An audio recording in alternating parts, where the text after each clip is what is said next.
Hey guys, it's Ted Bogert. Welcome back to the TED Show. We have finally gotten to the point where we are relaunching one of my favorite series on the show, Heroes Always Welcome. In the past, we spotlighted veterans and their transition out of service into civilian life and kind of got feedback and ideas from them to help veterans who sometimes struggle when they come out of the service and get into the crazy corporate world. It's a very different experience, obviously. And for some of them, they've been in so long that military life is the only thing they know. And so the idea behind this was to not only celebrate them, but to give them tools, ideas, input from other vets so that they could maybe blossom or do something different or figure out a way that makes sense for them. And we've expanded now into first responders, anybody who really is a hero in our community. And I'm very excited to launch this with my dear friend. He is a veteran, the one and only Justin King. He's been on the show before, but he's back. And I don't know why, but he has committed, thankfully, to work with me on this reboot. So welcome, Justin. How you doing today, buddy? Doing good, Ted. Doing good. How are you? I am great. It's a good day. It's a good day to be alive, and it's a great day to launch this. So we obviously will be filming a little bit, and then we will be debuting these every Wednesday. So keep an eye out. We'll be doing a lot of promo and posts about it. If you are a veteran or in any field that we would consider a hero, we'd love to hear from you. We'd love for you to come on and share your story, your journey, your business, what it was like for you, what it is like for you, because I think it's so important for us to give back and bring people into the crazy world, civilian life. So, Justin, enough of me yammering on. Let's hear about you. Let's refresh the audience's memory and tell us a little bit about you. Sure. So I'm an Army veteran. I did my time in active duty up until about 2010 in the height of the Afghan conflict. I left active duty in 2010, and that was at the time a fairly easy transition because I went into doing the same type of work on the civilian side. I left active duty. I started contracting. I did that for another 5 to 7 years. And then after that, got into law enforcement, which again was a fairly easy transition because it's a fairly similar line of work. Um, did that up until about 2020, and then I really left into the civilian life. And that transition was significantly more difficult. There's a lot of things, like you said, Ted, a lot of things that are commonplace in the military lifestyle that just aren't the same on the other side, and that transition can be very difficult. It's having to see things through a different lens and overcome some of the things that you wouldn't even think about. But at the same time, that background helps a lot when you're working in a business, especially if you're running your own business, because it gives you a background and a different level of drive and respect for time that I think a lot of people, not necessarily that they don't have, but that they don't think about. Well, I think your training, from my experience and listening to so many veterans talk, your training gives you this respect for authority, but also organization and things get done this way. And there are so many. There's structure to what you do, and out in the real world, quote unquote, there's pretend structure, there's pretend culture, Yeah. and it's completely different. So talk about that last when you finally left and went into what you called civilian life. You said that the transition was difficult. What was difficult about it? I find even now, I find some of it, the expectations I have for time and for effort and things that I put in. To now, again, I'm fully self-employed, so my expectations drive what I do. But then I find that I also tend to carry those expectations into what I see other people and the way that I feel like they should run things. And part of that is none of my business. But as I am kind of starting my own businesses, I do look at that and people that I look to bring on. And it's something that I have to check myself on because I do look at it and I say, hey, this is the level that I'm operating at. This is the way that I run things, and I push really hard, and I work into the hours of the night because that's what I know. And so I've had to kind of learn that that's not the expectation I can have with everyone, and kind of find that balance between where is my drive and where is their drive, and what is that? How does the background affect those things? Well, it's hard too. A lot of the vets who have come out and have said the biggest struggle was you really could depend on people coming out of the military. And, you know, we all have, you obviously, anybody I'm talking to, I know you have friends and people you can depend on, but it's a different level from what I have heard from all of my friends who have been in the military or guests on the show. And so you get out into the real world and you realize, well, corporate really doesn't necessarily care. You're in a culture of a whole bunch of people who maybe care about you, but they're also just trying to hang on to their jobs or hang on to for dear life what's going on. And so it's huge.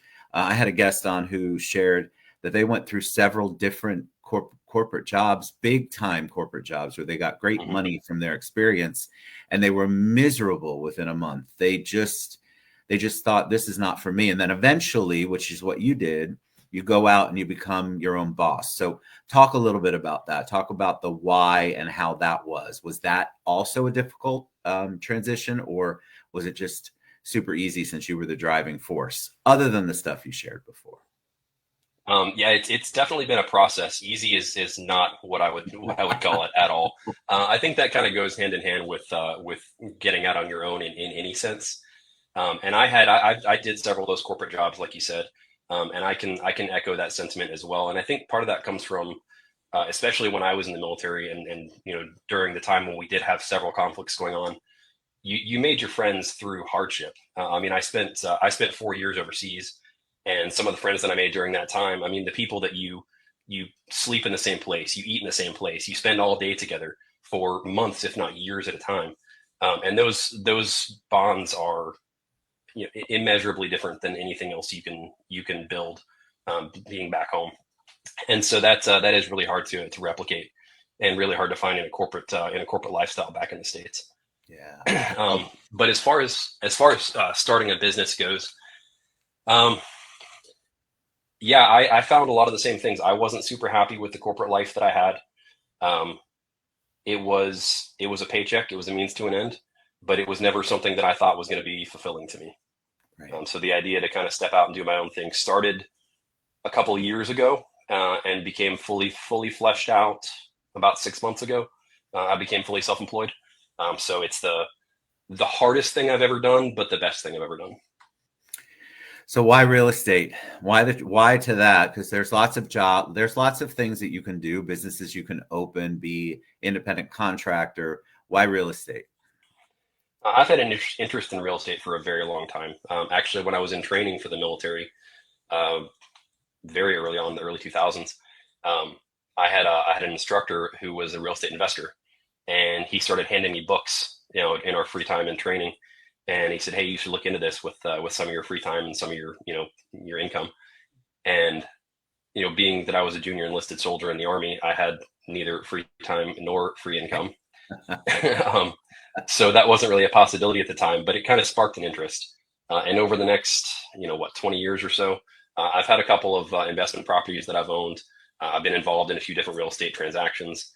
And so about 2.5 years ago or so, I said, "Hey, why don't I just go ahead and get a real estate license and kind of build what I'm doing into not just I want to spend my time and invest and build a real estate business, but I can also be a licensed agent, and build a business that's focused on real estate from that end as well." So to that end, I started as a realtor, like I said, about 2.5 years ago. I've been pretty successful with it, even though I was only doing it part time. And then about 6 months ago, left my full time job, and now I'm full time into just real estate as my sole occupation. And I've taken that and started building a team, and started building it into more of its own business that will eventually kind of stand alone and be able to run itself. What do you think makes you success? You said you were successful at it even when you were doing it part time. What is it? Did you have a specific methodology of, this is how I'm going to attack business? Did you have a specific plan in mind where you're only going to go after a certain niche for realtors who are struggling, or vets who might want to get into real estate? What did you do? What was different? I did focus a little bit on what I knew, the people that I knew. So I focused pretty heavily on veterans, first responders, people in that community, and I incentivized people to work with me, that were in those communities. I would give them, give them a portion of my commission at closing, for working with me, as my way of saying thank you for what you do. or for what you have done. And I still do that. And that's just something that I like to do. It's by no means something that I'm obligated to do at all. Um, it's just I have the ability to give back, and I think that I can represent people better than anyone else can. So it's a win-win. I can represent somebody, and I can get them, the best deal that they can get, and then I can give a little something back as my way of saying thank you. So I think that helped. I tried to get the word out about that, so it was, like I said, a win-win. I got clients, they got a good agent, and they got a little bit of money, for their efforts and their service. So I think that helped. But I think even more than that was kind of like I touched on before. It was the drive. It was, hey, this is what I'm doing, and there is no turning back. That's good. It's if it means I have to sit here in front of my computer till 10, 11 o'clock midnight working on things and get up at 5 a.m. and work on things. This is what I've chosen to do, and this is how I'm going to be successful. Is I'm going to work harder than everyone else in the room. I think a lot of that's awesome advice, because I think a lot of agents, anybody who came in like in 2020 and 2021, a lot of order takers then, because it was just an insane market and pretty much anybody could make money. But I think the last 2 years, especially, people have maybe even a little longer have struggled. Realtors have, because going out and generating your own business is very different than just having that phone ring, just saying you're a realtor. I mean, it was wild in 2020 and 2021. I actually, oh, sorry. Yeah, you're good.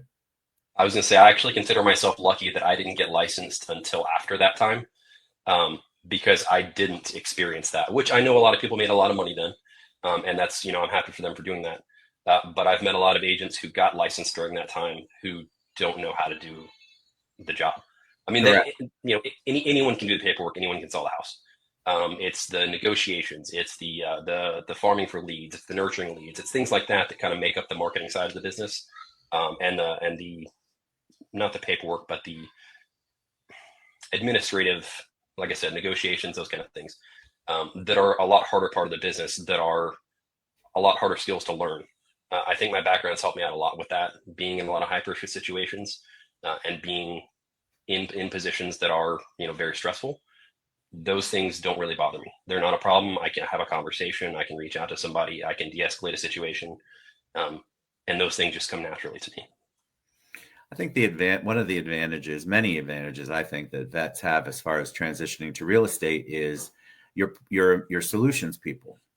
You have to find a solution. There's no, I'll get to it tomorrow. It's like, I've got to figure this out. And you mentioned it earlier. The vibe I get, it's a different drive. You're not just in general going to lay back and go, well, woe is me, I'm going to try to find a solution. So if something comes in wrong with the closing or the appraisal or what have you, that's not a life or death for you. You've already faced life or death, many of you. So it's a fascinating approach. And I love what you said earlier. You're going to work morning, noon, and night to get it done. And I think there's a lot of people, entrepreneurs and real estate people, no matter what business you're in, is just trying to work 9 to 5 hours or corporate hours when you're running your business is impossible. Yeah. It just really is, if you want to grow and if you want to be sustainably successful. So what do you think about 2025 in real estate? What does your crystal ball tell you? I wish I had an answer. I think it's an interesting time to be in real estate. I'm hopeful, especially in being here in Florida. There's still a big influx of people coming to Florida. So I think we do kind of have that going for us, in the sense that the market's going to keep, at least keep where it's at. I don't think it's going to go down significantly. I do think we have hit a little bit of a stall. But we did just come through winter also. So we'll have to kind of see how the spring shakes out. Yeah, I feel like people always ask me about rates, right? That's always on everyone's mind. Mhm. And, it's a new year. I'm definitely seeing more inquiries, which is a plus. I think that there's a lot of people, though, who waited, and now their credit history sort of reflects that. And so I think it'll be a challenge. I think we'll have a lot more buyers come into the market. I feel that. But whether or not it takes them right away, or they're going to have to take time to get the stuff done, is really where the challenge might be. So realtors, I just want to encourage you, when you're out there, please do a little pre-qual on your own. At least ask them if they have any money saved, if they have a job. I get a lot of people after the fact. I'm sure they've signed a BBA, but after the fact that say didn't have any conversations at all, but showed them a bunch of homes and they don't have a job or they have no money saved at all. I mean, the great thing about VA loans is that's a whole nother animal that we can work with. And I know that's an important loan for both of us. It is for me anyway. And so I think it's important to really kind of qualify a little bit. Don't do my job, but do a job of making sure that the people you're showing houses to can afford a house, maybe, or in a position that might be able to get a house. And even if they're not, we're here to welcome them. As we wrap up, let me ask you about the team part, because you've mentioned that a couple of times. Why a team? So it originally started out of necessity. When I started the idea, I still had a full-time day job, and I found that I was pretty good at marketing, so I was able to bring in leads pretty successfully. But because I had a full-time job, I didn't have time to service those leads. And so I said, hey, well, let me start building a team so that I can then, I can focus on my job and I can pass these leads off to other people.